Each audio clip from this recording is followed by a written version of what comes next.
கிறிஸ்தவர்களாக மதம் மாறிய ஆதி திராவிடர்களையும் பட்டியலில் சேர்த்து அந்த பட்டியலின மக்களுக்கும் அரசியலமைப்பு சட்டத்தில் வழங்கப்பட்டுள்ள அனைத்து உரிமைகளையும் வழங்க வேண்டும் என்ற தீர்மானத்தை இந்த மாமன்றத்தில் கொண்டு வர விரும்புகிறேன்.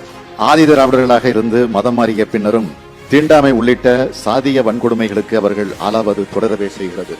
நமது நாட்டின் அரசியல் சட்டப்படி இந்து, சீக்கியர், பௌத்த மதத்தை தவிர்த்து பிற மதங்களைச் சார்ந்த யாரும் பட்டியலின வகுப்பை சேர்ந்தவராக கருத முடியாது.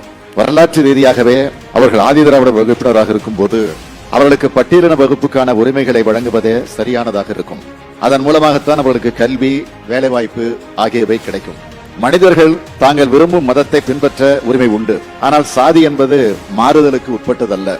இத்தகைய சாதி என்பது நீ வேறு நான் வேறு என்பதாக இல்லாமல் நான் உயர்ந்தவன் நீ தாழ்ந்தவன் என்ற முறையில் இருக்கிறது. அதாவது படுக்கை கோடாக இல்லாமல் செங்குத்த கோடாக இருக்கிறது. மொத்தத்தில் அது சமூக கேடாக அமைந்துள்ளது. சாதிய ஏற்றத்தாழ்வை வைத்து எந்த வகையில் அடக்கி ஒடுக்கினார்களோ அதே சாதியை வைத்தே இடஒதுக்கீடு வழங்கி உயர்வுடைய வைக்கும் தத்துவம் தான் சமூக நீதி தத்துவம். இந்த சமூக நீதி தத்துவத்தை அனைத்து வகையிலும் முறையாக பின்பற்ற வேண்டும் என்பதே திராவிட மாடல் அரசினுடைய நோக்கம்.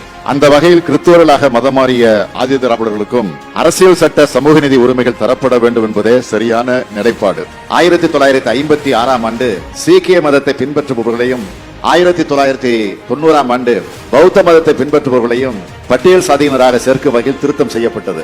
இதே போன்ற திருத்தத்தை தான் கிறிஸ்தவர்களாக மதம் மாறி ஆதி திராவிடர்களும் எதிர்பார்க்கிறார்கள். இந்த கோரிக்கையை பல்வேறு தரப்பினரும் அரசுக்கு வைத்திருக்கிறார்கள். இதனை வலியுறுத்தும் வகையில் பின்வரும் தீர்மானத்தை நான் முன்மொழிகிறேன். தீர்மானம்: இந்திய அரசியலமைப்பு சட்டத்தில் பட்டியலின மக்களுக்கு வழங்கப்பட்டுள்ள சட்ட ரீதியான பாதுகாப்பு, உரிமைகள் மற்றும் இடஒதுக்கீடு உள்ளிட்ட சலுகைகளை கிறிஸ்துவராக மதம் மாறிய ஆதி திராவிடர்களுக்கு விரிவுபடுத்தி அவர்களும் அனைத்து வகையிலும் சமூக நீதியின் பயன்களை பெற அரசியலமைப்பு சட்டத்தில் உரிய திருத்தங்கள் மேற்கொள்ளுமாறு இந்திய அரசை இப்பேரவை ஒருமனதாக வலியுறுத்துகிறது என்ற இந்த தீர்மானத்தை நான் முன்மொழிகிறேன். சமூக ரீதியானது சமநீதியாக வழங்கப்பட வேண்டும் என்பதை அடிப்படையாக கொண்ட இந்த தீர்மானத்தை அனைவரும் ஒருமனதாக நிறைவேற்றி தர வேண்டும் என கேட்டு அமைகிறேன்.